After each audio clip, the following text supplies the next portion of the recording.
خطبہ نمبر 2 صفین سے واپسی پر آپ علیہ السلام کے خطبے کا ایک حصہ، جس میں بعثت پیغمبر صلی اللہ علیہ وآلہ وسلم کے وقت لوگوں کے حالات، آل رسول علیہ السلام کے اوصاف اور دوسرے افراد کی کیفیات کا ذکر کیا گیا ہے۔ بسم اللہ الرحمن الرحیم۔ میں پروردگار کی حمد کرتا ہوں اس کی نعمتوں کی تکمیل کے لیے اور اس کی عزت کے سامنے سر تسلیم خم کرتے ہوئے میں اس کی نافرمانی سے تحفظ چاہتا ہوں اور اس سے مدد مانگتا ہوں کہ میں اسی کی کفایت و کفالت کا محتاج ہوں۔ وہ جسے ہدایت دے دے وہ گمراہ نہیں ہو سکتا ہے، اور جس کا وہ دشمن ہو جائے اسے کہیں پناہ نہیں مل سکتی۔ جس کے لیے وہ کافی ہو جائے وہ کسی کا محتاج نہیں ہے۔ اس حمد کا پلہ ہر باوزن شے سے گراں تر ہے، اور یہ سرمایہ ہر خزانے سے زیادہ قیمتی ہے۔ میں گواہی دیتا ہوں کہ اللہ ایک ہے، اس کا کوئی شریک نہیں ہے، اور یہ وہ گواہی ہے جس کے اخلاص کا امتحان ہو چکا ہے اور جس کا نچوڑ عقیدے کا جز بن چکا ہے۔ میں اس گواہی سے تا حیات وابستہ رہوں گا، اور اسی کو روز قیامت کے ہولناک مراحل کے لیے ذخیرہ بناؤں گا۔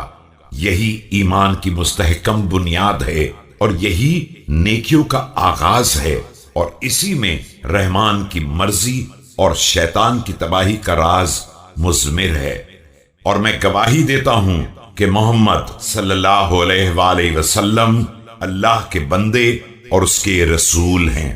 انہیں پروردگار نے مشہور دین، معصور نشانی، روشن کتاب، ضیاء پاش نور، چمکدار روشنی اور واضح امر کے ساتھ بھیجا ہے، تاکہ شبہات زائل ہو جائیں اور دلائل کے ذریعے حجت تمام کی جا سکے، آیات کے ذریعے ہوشیار بنایا جا سکے اور مثالوں کے ذریعے ڈرایا جا سکے۔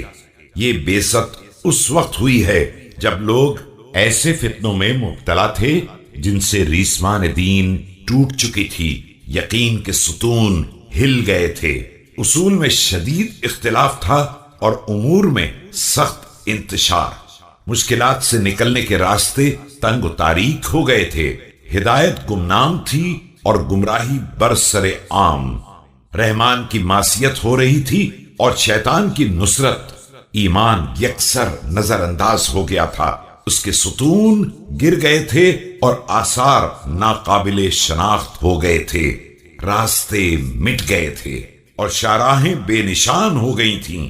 لوگ شیطان کی اطاعت میں اسی کے راستے پر چل رہے تھے اور اسی کے چشموں پر وارد ہو رہے تھے، انہی کی وجہ سے شیطان کے پرچم لہرا رہے تھے اور اس کے علم سر بلند تھے۔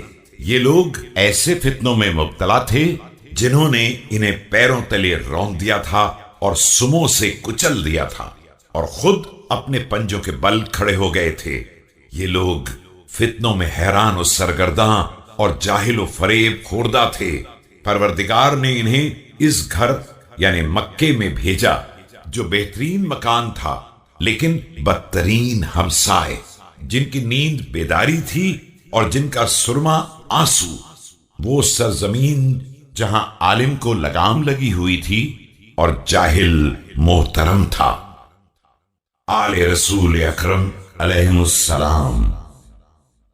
یہ لوگ راز الہی کی منزل اور امر دین کا ملجا و ماوا ہیں، یہی علم خدا کے مرکز اور حکم خدا کی پناہ گاہ ہیں۔ کتابوں نے یہی پناہ لی ہے اور دین کے یہی کوہ گراں ہیں، انہی کے ذریعے پروردگار نے دین کی پشت کی کجی سیدھی کی ہے، اور انہی کے ذریعے اس کے جوڑ بن کے راشے کا علاج کیا ہے۔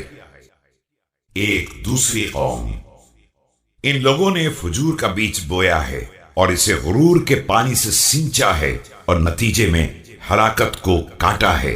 یاد رکھو کہ آل محمد پر اس امت میں کسی کا قیاس نہیں کیا جا سکتا ہے، اور نہ ان لوگوں کو ان کے برابر قرار دیا جا سکتا ہے جن پر ہمیشہ ان کی نعمتوں کا سلسلہ جاری رہا ہے۔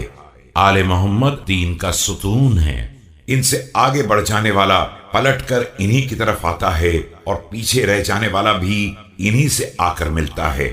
ان کے پاس حق ولایت کی خصوصیات ہیں اور انہی کے درمیان پیغمبر کی وصیت اور ان کی وراثت ہے۔ اب جبکہ حق اپنے اہل کے پاس واپس آ گیا ہے اور اپنی منزل کی طرف منتقل ہو گیا ہے۔